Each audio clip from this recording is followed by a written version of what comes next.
شہید ذوالفقار علی بھٹو کا دور ہو تو تب بھی آپ نے سب کے ساتھ مل کے آئین سازی تو کی. شہید محترمہ بینظیر بھٹو کے وقت میں چاہے وہ MRD ہو چاہے وہ ARD ہو, آپ نے جمہوریت بچانے کے لیے کنسنسس تو بنایا. صدر زرداری کے دور ہو اور آپ نے 18ویں ترمیم پاس کیا ہو, 5 سال پہلی دفعہ سویلین حکومت نے اپنا ٹرم مکمل کیا ہو, میں کیا کیا گنواؤں اس دور کا, وہ آپ نے کنسنسس کے ساتھ کیا. ہمارے پاس میجورٹی نہیں تھا, 100 سے زیادہ کانسٹیٹیوشنل امینڈمنٹس لے کر آئے تھے. اور آج بھی پاکستان کے عوام پارلیمان کی طرف دیکھ رہے ہیں, جوڈیشری کی طرف دیکھ رہے ہیں, مگر اتنا امید نظر نہیں آ رہا. اور افسوس کے ساتھ کہنا پڑ رہا ہے کہ جس طریقے سے اعلیٰ عدلیہ ڈیول سٹینڈرز کے ساتھ چل رہا ہے, وہ کافی مشکل ہے ہم جیسے جماعتوں کے لیے اس قسم کے ایکشنز کو ڈیفینڈ کرنا. یہ ایسے نہیں ہو سکتا کہ لڑکانہ کا وزیر اعظم ہو تو پھانسی پہ چڑھ سکتا. یہ ایسے نہیں ہو سکتا کہ آج تک ہم تو انتظار میں ہیں کہ قائد عوام کو انصاف دو. ریفرنس آپ کے سامنے ہے اور ہمیں جواب نہیں ملے. مگر ایک زمان پاک کا بھی وزیر اعظم ہے یا تھا, اس کو ٹانگ میں تکلیف ہو, 1 ہفتہ عدالت انتظار کرے جناب کہ آپ پہنچیں. کہ زمان پاک کا وزیر اعظم ہو تو جج صاحبان اپنا ہی مذاق بنا دیں کہ آج ہم ہیئرنگ ہوگا, نہیں تو گرفتاری. اچھا آج نہیں تو کل ہوگا, پھر ورنہ گرفتاری. آج 5 بجے ہوگا ورنہ گرفتاری, چلے 8 بجے ہو ورنہ گرفتاری. آخر آپ آ چکے ہو, آپ کا بڑا مہربانی. کاغذ پہ جعلی سگنیچر ہو, مگر کوئی بات نہیں, آپ کو جانا.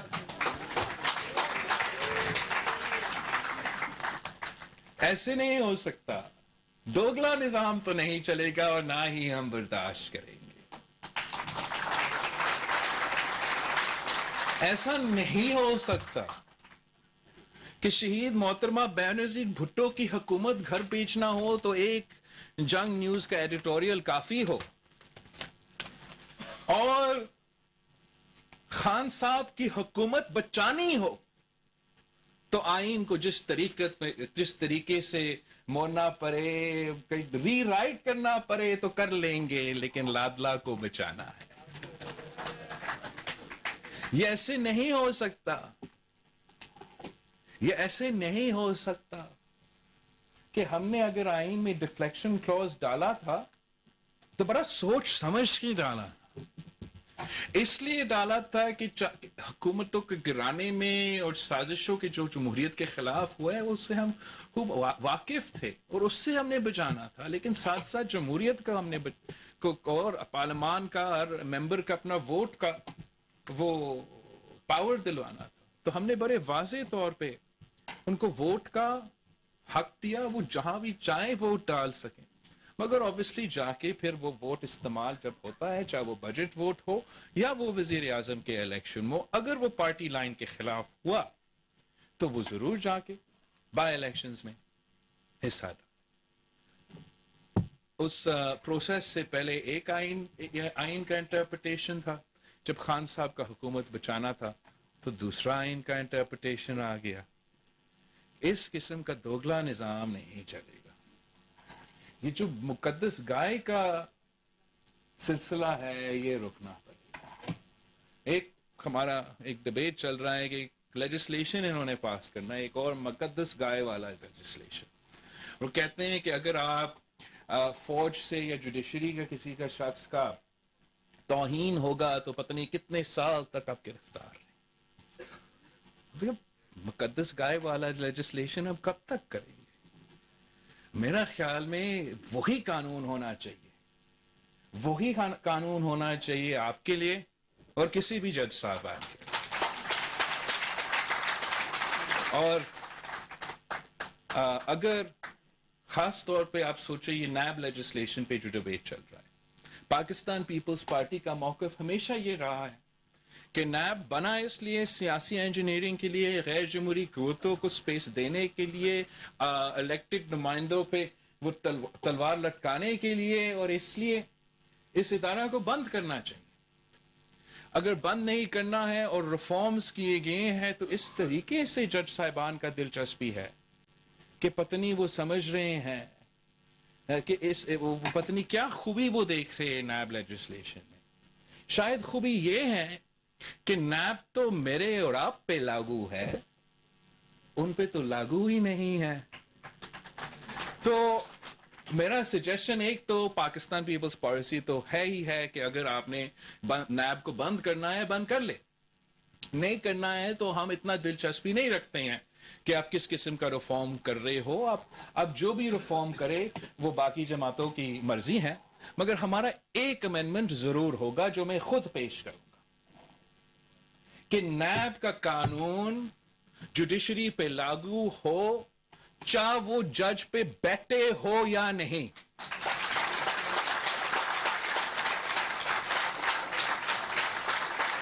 کرپشن ہر جگہ ہے, ہر جگہ ہے, پارلیمان میں بھی ہے اور جوڈیشری میں بھی ہوگا. صحیح قانون ہو, صحیح اپروچ ہو تو تگڑا چیف جسٹس کرپشن کو ختم کر سکتا ہے, اور صحیح طریقے ہو تو آپ جمہوری انداز سے بھی, جمہوری ادارے سے بھی ہٹا سکتے ہیں.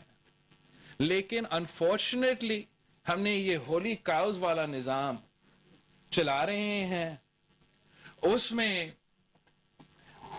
عام آدمی کے لیے قانون ایک ہوتا ہے اور ہمارے مقدس گائے کے لیے ایک دوسرا قانون بنتا ہے. تو کم از کم پاکستان پیپلز پارٹی اس دوگلا نظام کا مخالفت کرے گا, مقدس گائے والے قانون سازی کے مخالفت کریں گے, اور جو بھی لیجسلیشن ہے, قانون ہے, وہ ہر پاکستانی پہ ایک ہی قانون لاگو ہونا چاہیے.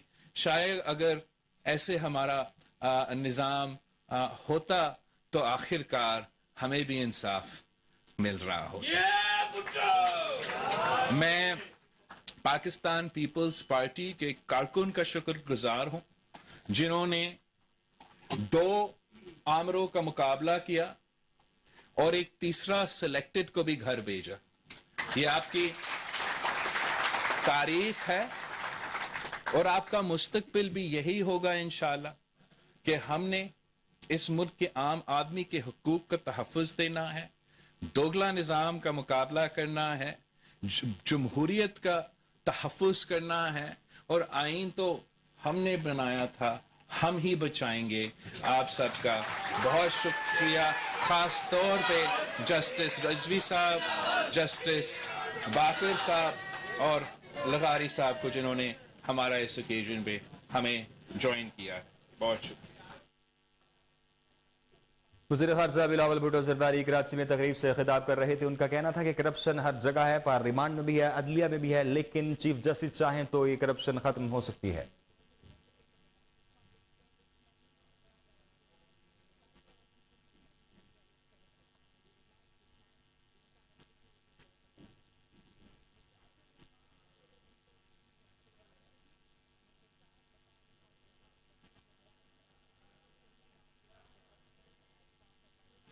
نیوز اسٹوڈیو سے فی الوقت اتنا ہی. مزید خبروں سے باخبر رہنے کے لیے دیکھتے رہیے کوہ نور نیوز.